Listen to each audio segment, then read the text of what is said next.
Hi, my name is Neely, and today we will be presenting a debate on whether free and appropriate education, also known as FAPE, should require mandatory ABA services for youth with autism spectrum disorder in public schools. Joining me today is Jacqueline, who will be discussing the legislation surrounding special education. Paula will discuss the theoretical and practical issues relevant to special education and implementing ABA programs. She will also discuss the demographics of the increasing population of children with ASD.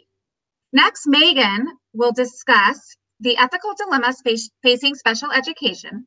And last, PK will explain the financial aspects of ABA therapy and provide foundational knowledge in regards to the evidence-based treatments when compared with alternative treatments in the public schools. First, I will start the discussion by providing the legislation history of special education in the United States. I'm going to start by showing a screen of a brief timeline of special education.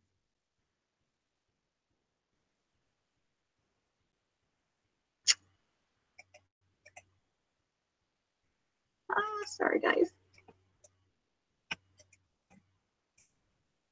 So here you should be able to see, hopefully, a screen of the timeline of special education. And you can see initially really what kicked everything off was the 1954 Brown versus Board of Education. Although this doesn't relate to special education and it's more concerned with race in the US and the fact that all children have a right to an education, it did pave the way for children with special needs to start fighting for their rights. And then you'll see, I'm going to briefly just kind of go through the rest of the timeline and go into more detail.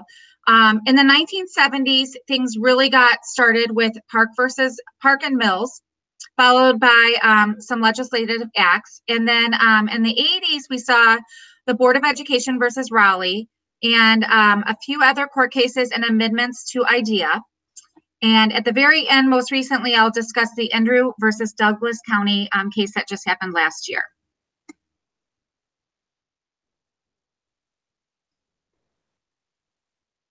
So as I get started, we discussed Brown versus Board of Education. And then in the 1970s, we noticed that very few children in the United States were being educated in the public school system that had special needs and disabilities.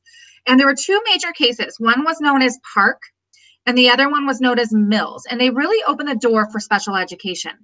The Park case, which was the Pennsylvania Association for Retarded Children, they sued the Board of Education of Washington, D.C., over the exclusion of disabled children in the public schools. And the Mills case really dealt with the suspending and expulsion of children who had disabilities, and that their expulsion usually was due to the high cost of education. And these court cases went to the Supreme Court. And what happened with that is that Congress really opened their eyes to the needs of special education in the country, and it allowed them to kind of investigate further, and their investigations led to some legislative acts that Megan will then discuss, or Jacqueline will discuss. And then following that, there was a major case in 1982, and that was the Board of Education of Hendrick Hudson Central School District, and that was versus Raleigh. That court was a pivotal court case with respect to how free and appropriate education would be interpreted. The case was surrounded a girl named Amy Raleigh, who was a bright child who was deaf. And her parents really wanted her to be enrolled in the public schools. And in addition to that, they wanted the schools to provide her with an interpreter. When she enrolled in school, the school district decided that what they would do is give her sort of a trial year and try a variety of programs, including an interpreter, but also training teachers in sign language, providing a wireless system that helped her hear, and some other things. At the end of the trial year, her IEP would eventually be written. And when that happened, the school district decided that Amy really didn't do well with the interpreter. She sort of resisted the interpreter, and they wrote her IEP without the interpreter, which the parents became very upset and filed suit because they thought that was very important to her education. This case went all the way to the Supreme Court, and the Supreme Court actually decided and ruled in favor of the school district. The reason being is that Amy was receiving some benefit, as it was written in the legislation, from the education that was being provided to her. The pivotal part of this case was the fact that if a school is providing FAPE, there would be a two-part test, and that was termed the Raleigh Standard. And this would be a way to kind of direct schools that they were providing some benefit. A few years later, there was another case that was somewhat noteworthy, and that was the Cypress Independent School District case versus Michael E. This case led to a clarification of what meaningful means in the specific in the legislation. And from that case, 4 specific guidelines were written. These guidelines were: the program must be individualized on the basis of students' assessment and performance. The program must be administered in the least restrictive environment. The services must be provided in a coordinated manner by key stakeholders. Positive and academic and non-academic benefits should be demonstrated. There have been many more court cases in special education over the years, and it certainly has been an evolutionary process here in the U.S. One more interesting and very recent case that just recently occurred was Andrew versus Douglas County School District. This was a school district in Colorado, and there was a boy with autism in that district. And he was in public school from 2nd to 4th grade. And eventually he needed to be placed in a private school due to his increasing problem behaviors. And as a result of that, his parents sued the district for reimbursement. The case went all the way to the Supreme Court, and the Supreme Court did rule 8-0 in favor of the family and found that the reason why the school district was responsible for providing reimbursement to the family was because they were not able to provide them with a meaningful education. Thus, as laws evolve and change, we must consider the terms meaningful education and showing some progress. We need to evaluate what that means and what is the best way for public schools to support the growing population of students diagnosed with autism spectrum disorder. Now we will hear from Jacqueline regarding the legislation and the laws that have been passed regarding special education. Thanks, Neely. I'm first going to start out discussing the All Handicapped Children's Act of 1975. This provides procedural safeguards for parents of handicapped children that ensures their rights are protected. It ensures parents are informed of school decisions and closely involved in meetings such as IEPs. It grants them access to obtain records, independent evaluations, and receive notice if the school changes or refuses to change the child's educational program. It also provides the right to impartial due process hearings and appellate court hearings if the school is not abiding by these mandates. The HCPA, Handicapped Children's Protection Act Amendment, authorized the award of reasonable attorney fees to prevailing parties. Before this, if the parents of the child won the court case, they had to pay all of the court costs. And this really detoured parents from taking on the schools because of the cost of court fees.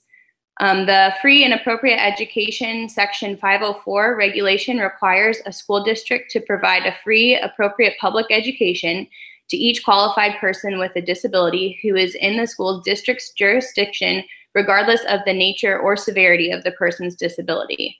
The U.S. Department of Education classifies anyone who has a physical or mental impairment which substantially limits one or more major life activities, has a record of such an impairment, or is regarded as having such an impairment as being entitled to a free and appropriate education.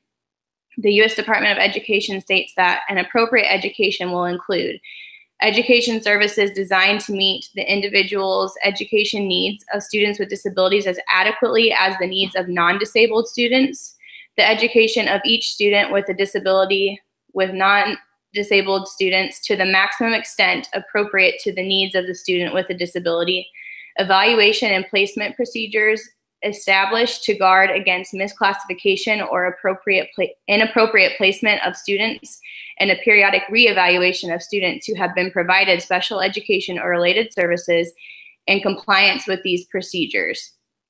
And that the IEP is reasonably calculated to enable the child to receive educational benefits. The Raleigh Supreme Court case of 1982, as Neely mentioned before, was about a deaf student that was refused an interpreter, and the Supreme Court ruled the Board of Education in the Board of Education's favor. amendments were established, such as IDEA, Individuals with Disabilities Education Act. There's actually 2 amendments, one in 1997 and one in 2004. These state that a hearing officer may find a denial of the free and appropriate education only for procedural violations that impede the child's right to a free and appropriate education or caused a deprivation of educational benefit, and that the IEP's instruction be based on peer-reviewed research that is reviewed by qualified and independent reviewers.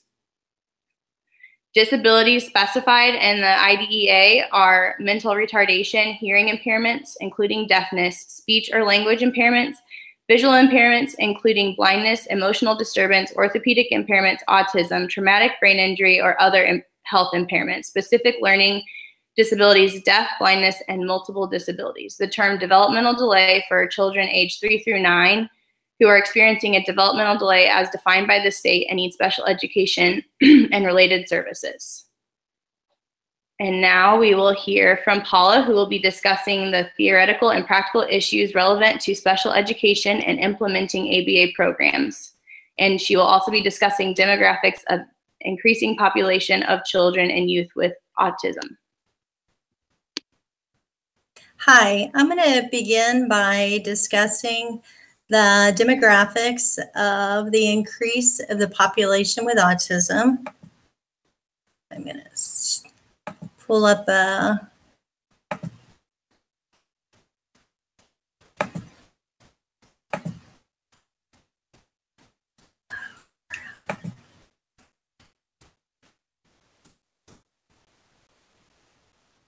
Based on the data from the U.S. Census Bureau and Department of Education, 1 in 68 individuals are diagnosed with autism. In 1992, 1 in 150 youths were identified as having autism. Today it is 1 in 68, and that's an increase of over 50%. What implications does this have on education, namely special education systems? Current rates of students with autism being educated in special education program in the United States. The U.S. Department of Special Education states that the rates of students being educated with a diagnosis of autism has grown up 150% in the last 20 years. Many districts across the country are trying to catch up with the demands this places on their systems. I'm a special education teacher in the 8th largest district in our country, working in a self-contained classroom for students on the autism spectrum. And I'm aware of the special skills by varied professionals it takes to educate students on the autism spectrum. Let me see. Due to increase in numbers of youth and students being identified, wait a second, sorry guys.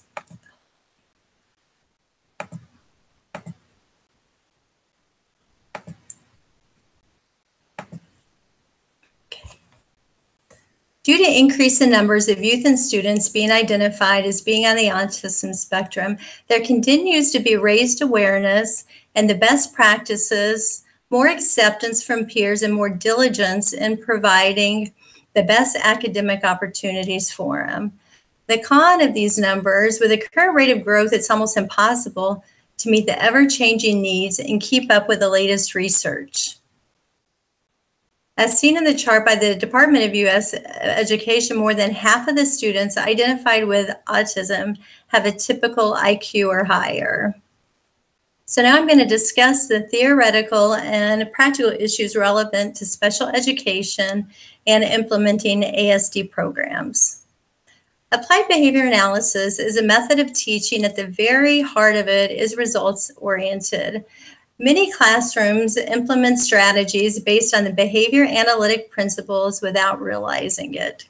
ABA supports the needs of special education students and programs. Persons affected with autism have extremely varied needs and abilities. According to an article by Dunlap, Kern, and Worcester, ABA is individualized as it's manifested as its reliance on single subject design and individual functional assessments of behavior. ABA are motivational programs based on positive reinforcement. And when implementing ABA programs, applying the principles of assessment and intervention and manipulating the environment, which may be the instructional methods to ensure learning gains are being achieved. Since generality is a principle of ABA, they are making in their learning environment would carry over to include other settings.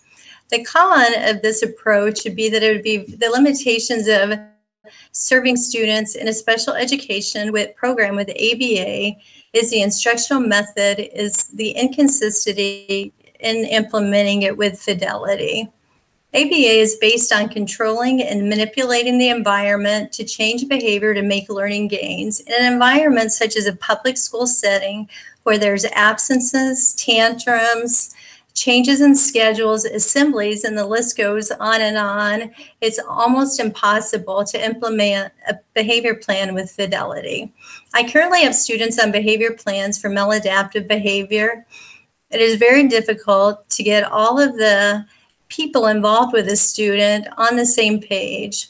It may be the paraprofessional in the classroom, the specialist teacher, or other students that trigger behaviors. And unless you are in control of an environment, it is very difficult to implement. There are several schools in my county, one a charter school and one a private school, that are considered ABA schools. These schools spend a majority of the day with a one-on-one therapy, and they break for whole group situations. This is a viable option for those who would benefit from ABA school-based services. Paula, do you think ABA is a therapy or a teaching method? I think ABA is both. ABA is a systematic approach to changing behavior, so it can be used on maladaptive behaviors, but it can also be used on academic acquisition. Paula, with the increasing number of students with autism and the cost associated with more resources, who should be mandated to pay for the resources such as ABA in schools? My school district currently employs behavior analysts, and these analysts are reserved for the students with the most prevalent behaviors. There are private schools where a family can use McKay scholarships.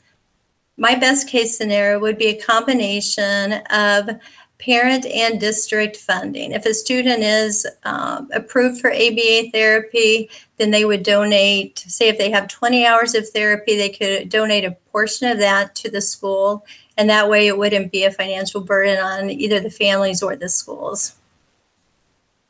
Thank you. And now we'll hear from Megan, who's going to discuss the ethical dilemmas facing special education. Hello, everyone. A couple topics I'm going to discuss to show some ethical dilemmas that do face special education is full inclusion and the reliance of a special education.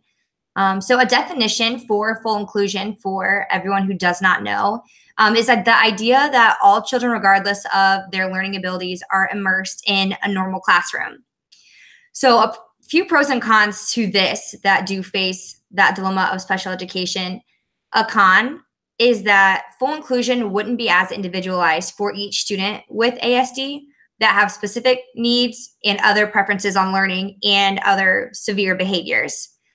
A pro for full inclusion would be more opportunity for social interaction.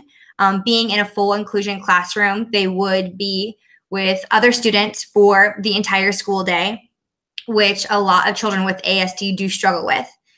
That social interaction. So that social play and that interaction time is definitely a positive. A con, although, from one of my articles, The Dilemma of Full Inclusion, is full inclusion ethical, actually found that full inclusion led to children actually seeing more differences in each other than helping the environment to learn, which I thought was really important when families have to choose between full inclusion or that one-on-one ABA learning. And this is a pro or a con, depending on the teacher certification, but certain teachers may be more prepared to teach a full inclusion classroom than others, leading to certain classes excelling or regressing, depending on that education or the training of that teacher. My second topic is the reliance of a special education. I felt this topic was really important because I feel like it's not something that is talked about often, because we just don't see it or follow up on the idea of it. So reliance of a special education just means that children with special needs use or are forced to use the services of special education programs that stop or aren't as organized after high school or their program that they're in. So a pro here, obviously, that we all support is that they grow and develop socially and intellectually while they are in that grade school or high school timeframe. The con, the big con, is that once they do get out into the real world and they are high functioning enough to make those next steps, whether that be a college setting or a work program, they don't have the crutch of that said program, whether that be the child with ASD themselves or the family. A lot of families just don't know where to turn after they graduate out of those programs or move on to the next steps. There's just not as much that is organized or helps them follow up to those next steps, which I think is really important. And personally, I do think full inclusion and reliance are worthy of a debate in themselves. So Megan, do you think full inclusion is indeed ethical? I do think full inclusion is ethical. However, I do think in the cases of children with severe autism that are on the side of the spectrum, that do have those more severe behaviors, I do think would need to be taken out for that one-on-one ABA therapy sessions just for their own intellectual success. I do think full inclusion has those pros of those social settings, which a lot of the kids struggle with, and is probably the biggest pro of that full inclusion. Do you think a child with mild autism would be better off in a full inclusion classroom after 4 years versus a one-to-one setting, like a resource room or ABA? I think the child would do better with that full inclusion classroom after 4 years. Like I said, I do think for certain topics like math or social studies or whatever that child would struggle with, being taken out and having that one-on-one time for a certain subject or topic would help them stay at the intellectual level as their peers. But a student with mild autism has absolutely the abilities to succeed in that full inclusion classroom. And I think after 4 years with those social interactions and being around those social cues, I do think would be better off. Megan, do you think children with autism and also their families rely too much on special education services? I think this is a very hard question because actually recently I have seen a couple of our families come in for some critical moment trainings to learn how to do restraints on their own kids due to the severity of their behaviors. So it's hard because with that service, it absolutely helps their own home life with their own child. But just to my point, what happens after that? Like after the child graduates age-wise out of an early intervention clinic or out of a program, they don't have those resources or those crutches to have people come into their home and teach them these things. So I do think to an extent they do rely on them because they wouldn't really know where to turn without them. Thank you. And now we'll hear from PK. Hi, everybody. Today, I'll be discussing the financial aspects of ABA therapy and give some information in regards to evidence-based treatments when compared to alternative treatments in public schools. ABA therapy has some significant barriers in their cost of services. Families can minimize some of those costs for materials such as speech devices by research or by reaching out to local or state agencies for services or funding. There can be a significant financial burden placed on school district's special education budget, which then affects the capacity of services provided to the other children.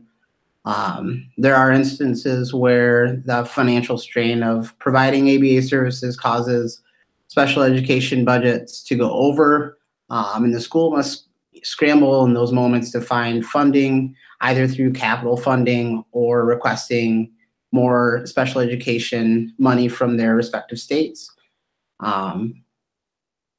To better understand some of the financial responsibility of providing ABA services, some of the next information I'll provide will help, justify to an extent why ABA services may not be required by law. For schools to employ a BCBA, on average, it costs $57,000 a year, and approximately $6,000 per month for one student to attend a clinical setting for a full-time, which is 32 hours per week. And this would include only direct session time. Any additional contracted or any additional contracts would be additional costs for, say, transportation. If school districts contract for ABA services under that full-time status, that 32 hours, the rate would be approximately $65 per hour, which adds up pretty quickly. In addition to, if a school district were to contract a BCBA to come perform some assessments or short-term support to their staff via trainings and things like that, the hourly rate would be approximately $100 per hour. I just recently had my supervising BCBA did a FBA for a student in a school, contracted $100 for 6 hours, and he had to spread that out within that week. So it does add up pretty quickly there. Some pros and cons of ABA evidence-based treatments and alternatives when implemented within public schools. Data-driven and evidence-based treatments within schools do enhance the school district's special education credibility and overall effectiveness of services provided. The discrepancies, although in allocated budgetary funds from school district to school district, affect the quality and the quantity of the collaborative services, especially in many rural school districts. Difficult decisions have to be made weighing expensive ABA services needed by a few students against the needs of the rest of the school population. The alternative use of non-function-based treatment models and the misguided use of supports, for example, visual aid supports aimed at managing behavior as opposed to teaching appropriate replacement behaviors, can create detrimental culture of utilizing non-evidence-based interventions within school districts and their special education departments.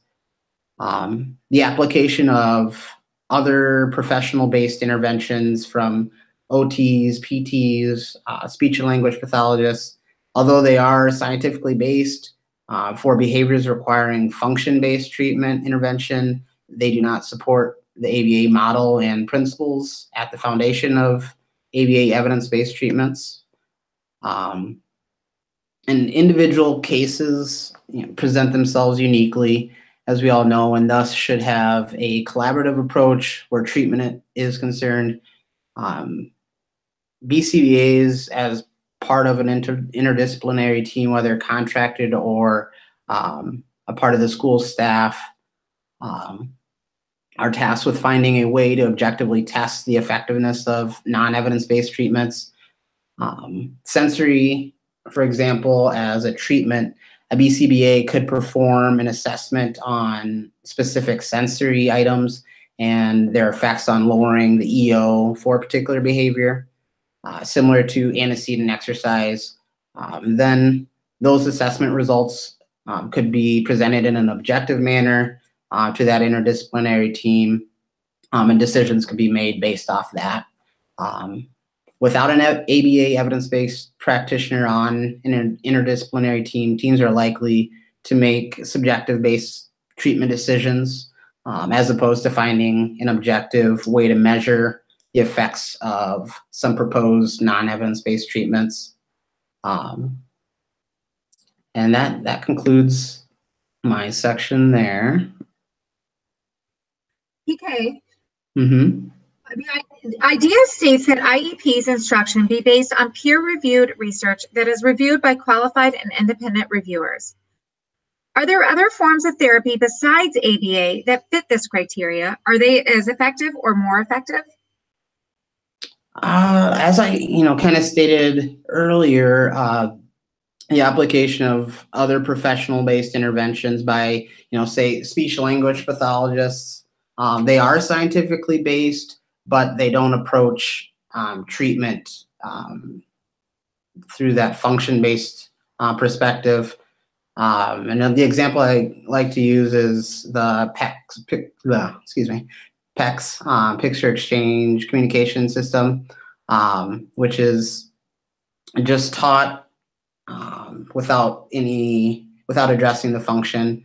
Whereas if we were to teach functional communication, we would look at, well, why do they throw that cup? Why do they slam their fist on the table?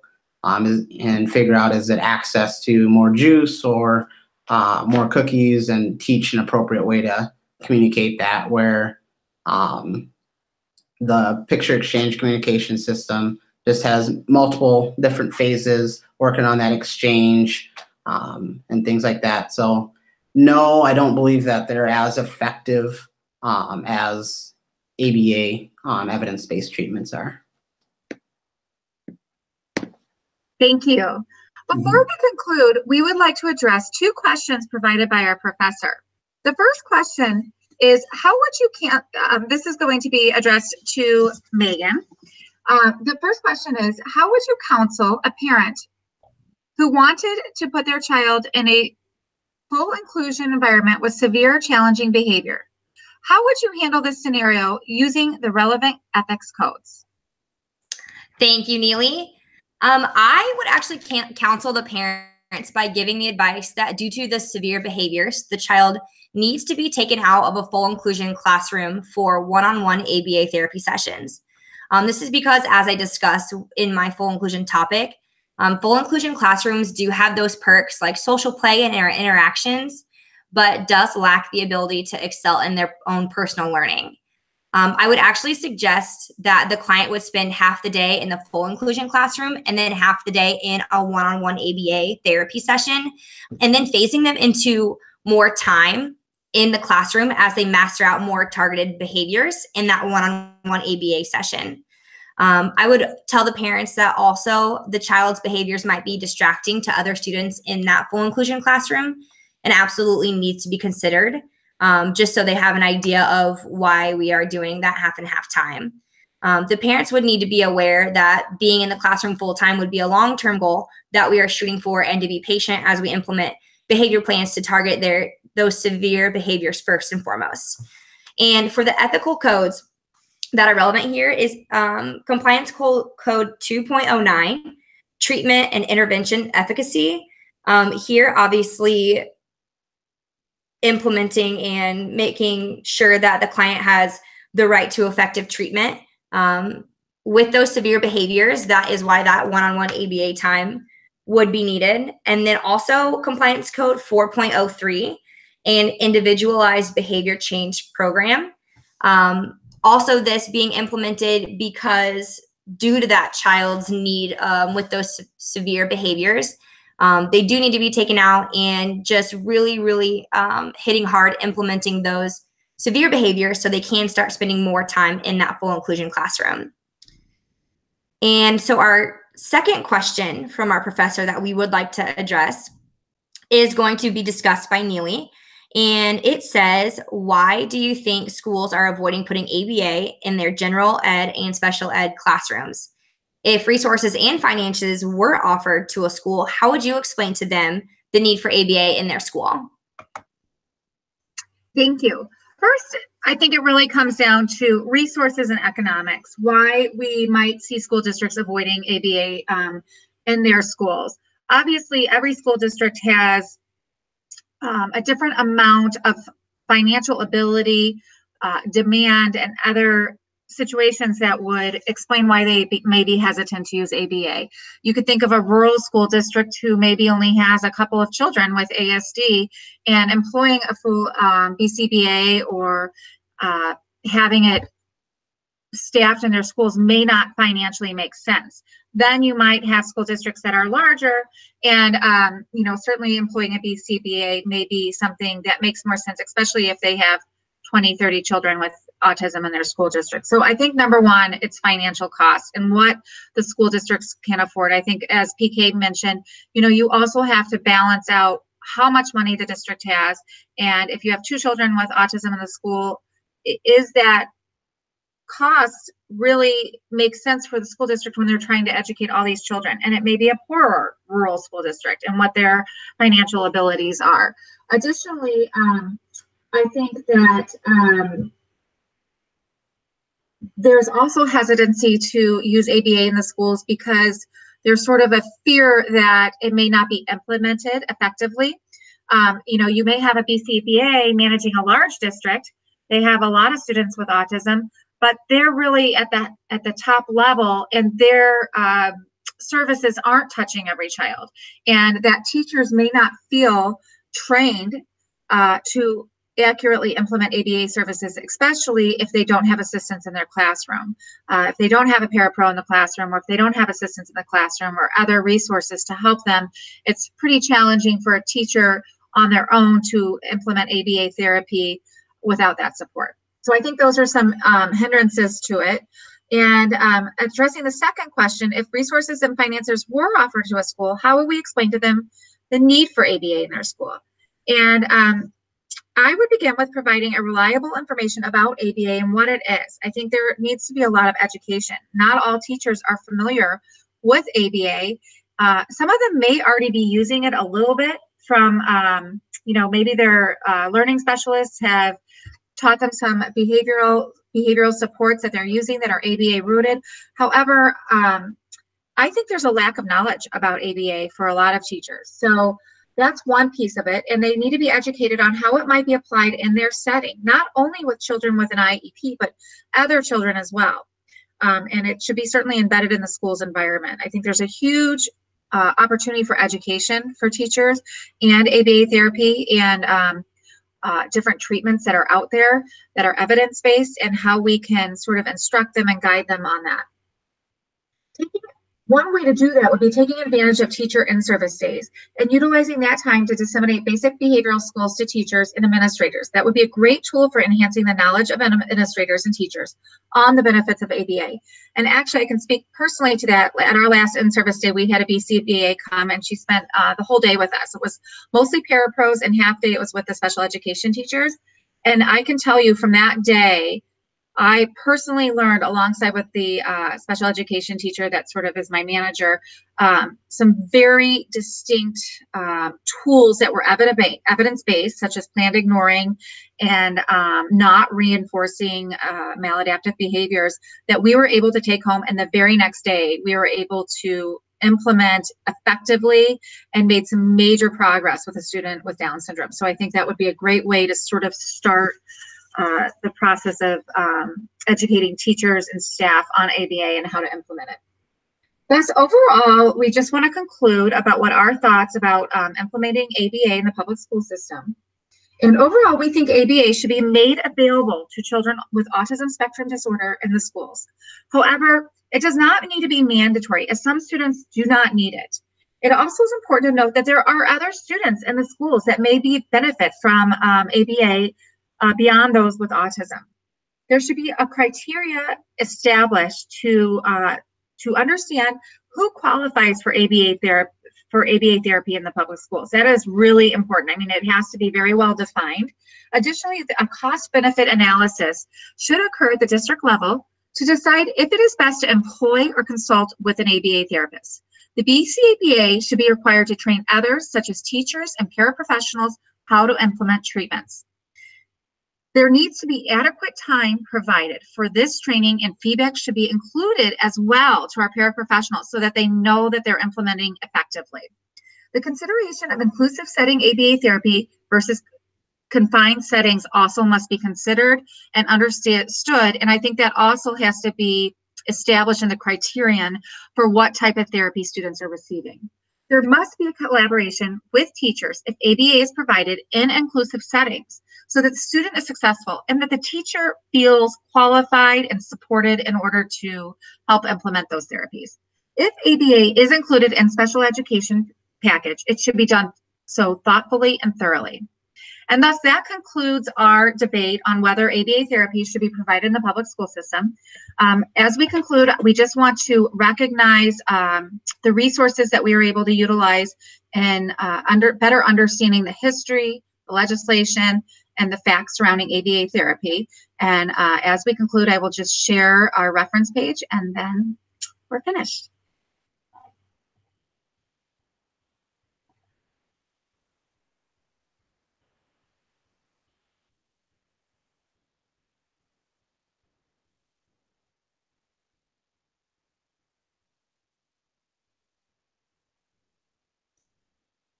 Thank you.